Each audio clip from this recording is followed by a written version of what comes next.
Yo, assalamualaikum warahmatullahi wabarakatuh. Jumpa lagi sama Ogut yang curhat jiwanya sekarang tentang paralon bekas ya. Biasa deh nih ya, lagi beres-beres nemu banyak potongan-potongan paralon kayak gini. Mungkin ada yang bertanya-tanya, ini potongan paralon kok pendek-pendek, bekas apa ya kan? Dan kenapa juga ada yang bolong-bolong? Nah ini kerjaannya my momski nih, aduh.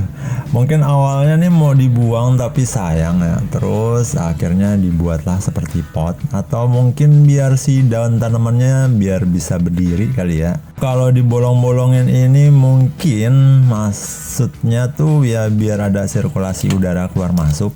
Mungkin gitu kali ya konsepnya. Entahlah nih ya, emang aduh mak-mak kreatif nih emang ada-ada aja. Nah ini kalau dicari sebenarnya potongan pipanya nih masih banyak loh ya, tersebar di mana-mana ini. Ya dari sekian banyak paralon PVC yang ditemuin, sebenarnya hanya sedikit sih ya yang akan dipakai nanti. Dan untuk tambahannya Ogut juga pakai polikarbonat nih bekas atap yang jenisnya twin wall ya. Jadi awal proyeknya nih Ogut butuh kepala sambungannya dulu, keni atau T-nya ya. Nah ini harusnya potongnya pakai gunting paralon atau gergaji paralon ya. Cuma nggak ada, jadi ini pakai gergaji mini aja dah. Yang penting bisa kesembelih nih paralonnya.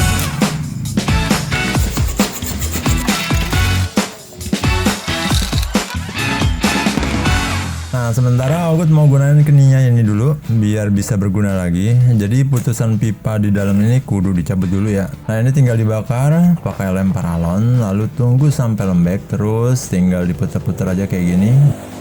Tuh congplot deh tuh. Nah jadi di sini Ogut cuma pakai lem paralon ya buat bahan pembakarnya. Ini diolesin rata di potongan pipanya sampai ke dalam nih ya. Dan lebih bagus sih taruh lemnya agak banyakan ya, biar lebih lama pembakarannya ya, kira-kira aja lah. Kalau ini tuh hitungannya cuma sedikit naruh lemnya, bakalan cepet mati nanti apinya. Setelah apinya ngebus, tinggal tunggu aja pipa potongan ini jadi lembek ya. Kalau di video ini cuma 2 menitan, ini udah keburu padam apinya.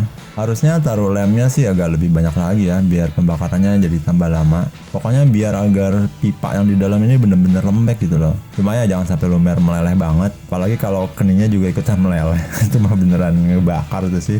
Kalau udah lembek, tinggal tusuk aja di belahan sambungannya nih, lalu diputer-puter aja kayak gini. Di sini Ogut pakai gunting seng ya, pakai tang atau tang yang lancip juga lebih baik sih. Cuma di sini Ogut lupa naruhnya nih, makanya nih butuh tempat tools yang kelihatan nih. Nah jadi sekarang keninya ini udah bisa digunain lagi ya. Dan ini minusnya kalau kedapatan peret kayak gini nih. Nah ini susah masukin pipanya. Nah ini mau nggak mau ini nanti harus diamplas dulu bagian dalamnya, karena masih ada sisa-sisa bekas tempelan lemnya ya.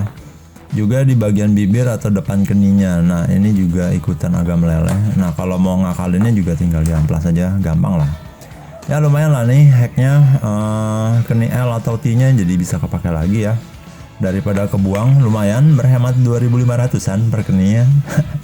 Atau misal lagi butuhnya pas malam-malam ya kan, atau pas hari Minggu, pas toko materialnya pada tutup ya kan. Jadi lumayan nih hacknya, lumayan lah, ini bisa berguna. Jadi setelah ini semua yang ada bekas potongan pipanya di dalam keni atau T-nya semua Ogut lepasin dengan cara seperti ini ya. Lanjut potongin pipa-pipanya nih sambil ngukur-ngukur cantik.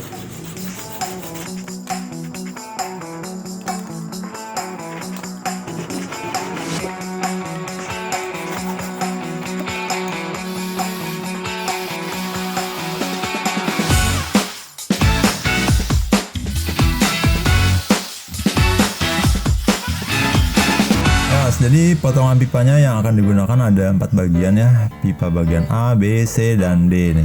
Sambungan T-nya pakai 8 piece, keninya pakai 6, dan penutup pipanya pakai 2. Nah ini T sama keninya juga nambah ya, ada yang beli baru. Kurang banyak ternyata. Lanjutnya ke potongan paralon yang gedenya nih. Ada yang udah agak rusak nih. Nah kepikirannya ini masih bisa kepakai, jadi tinggal dimodif dikit. Amplas, done. Lanjutnya bikin apa nih ya namanya nih, aduh pokoknya nih nanti buat jadi penjepit lah. Aslinya ini idenya dapatnya dadakan. Nah kan panjang umur gak tuh si tahu, lewat loh.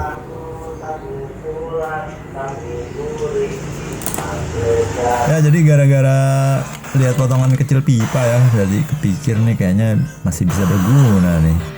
Jadi setelah semua udah dilobangin, tinggal direvet aja buat nempelinnya.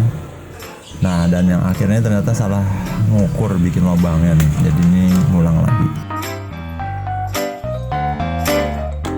Lanjut ke polikarbonatnya nih. Ini bekas kanopi garasi ya. Ini aslinya gede banget loh bidangnya nih.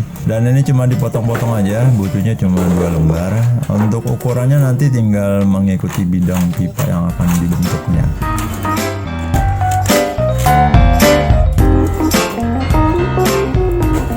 Dan setelah dibikinin tanda pakai cover pengusir semut tuh, tinggal dilubang-lubangin nih. Nah, ini ceritanya mau buat jadi pegboard ya.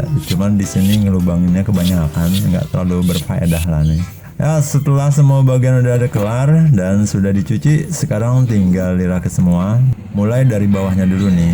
Bagian lebarnya ini pakai yang ukuran pipa bagian A ya. Lalu pakai T, kiri 2, kanan 2. Jadinya kayak gini.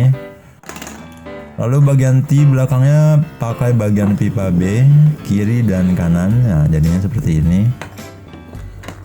Dan pipa bagian C-nya ini taruhnya di T tengahnya ya, kiri dan kanan. Nah, bentuknya kayak gini. Bagian C-nya pakai T, lalu atasnya pakai keni ini. Dan sebelahnya juga sama. Tinggal sambung aja di bagian keni B-nya, kiri kanan samaan dah. Tinggal pakai bagian akhir, pakai keni, lalu pakai pipa bagian A. Nah, untuk pipa bagian D-nya ini yang kayak suling taruh di bagian T yang kosong ya. Juga sebelahnya.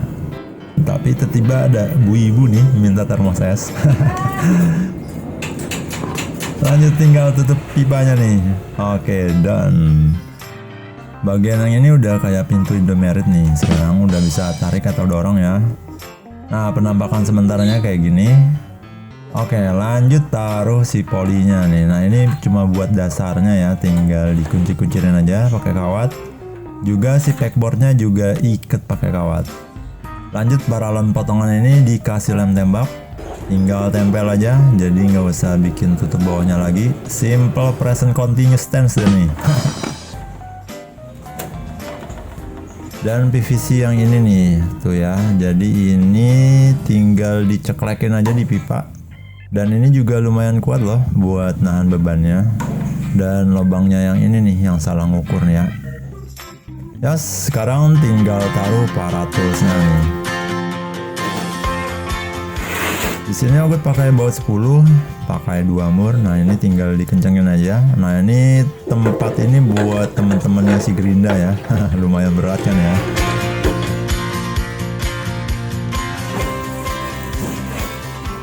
Lanjut pipa sulingnya nih. Nah, ini buat rumah para obeng-obeng ya, biar pada nggak mencar-mencar lagi. Karena sekarang mereka udah pada punya rumahnya. Waktu ukur ini sebenarnya pakai ukuran kotak bor Bosch ya. Pikir awalnya mau naruhnya di samping aja, cuma dipikir-pikir lagi, ini enaknya dibaringin kayak gini. Jadi kalau mau pakai tinggal sat ya kan. Tuh, jadi kalau udah selesai tinggal tutup jelek tuh, jadi biar simpel. Dan untuk cantolan ke pegboardnya aku juga cuma pakai kawat tebel aja nih. Ya jujur aja deh, nih Ogut ini termasuk orang yang kalau lagi pakai alat tuh suka ngasal naruhnya. Pas mau pakai lagi tuh nyarinya malah keder ya, ada di mana gitu. Dan kadang-kadang tuh nyarinya tuh bisa lebih lama daripada waktu ngegunainnya. Aduh, parah lah. Ya, jadi mudah-mudahan ini tempat bisa ngebantu karena sekarang udah kelihatan tempat masing-masingnya. Nah, ini kan baru ketemu nih si tang lancipnya nih. Dan untuk yang ini akan jadi rumahnya si Bor ya. Kasihan juga dulunya nih homeless. Biasanya kegeletak di mana-mana aja, nggak nentu tidurnya. Kalau mau pakai tinggal set tuh. Dan kalau mau dibuka bagian ini juga nggak keganggu. Nah. Dan di belakangnya di sini Ogut buat taruh kaleng-kaleng semprotan ya. Dan harusnya sih kalau mau lebih cakep lagi nih bisa ditambah pakai pipa lagi ya buat belakangnya nih. Ternyata seru juga ngerakit pipa-pipa ini menjadi sesuatu yang beda kegunaannya. Ya, misal jadi tempat tool seperti ini. Dan di luar sana masih banyak banget ya ide kreasi lainnya. Dan ini hanya salah satunya aja yang mudah-mudahan ini bisa nambah-nambah ide buat para sobat kreatif. Ya, semoga bermanfaat. Salam kreatif, keep rock and roll semua.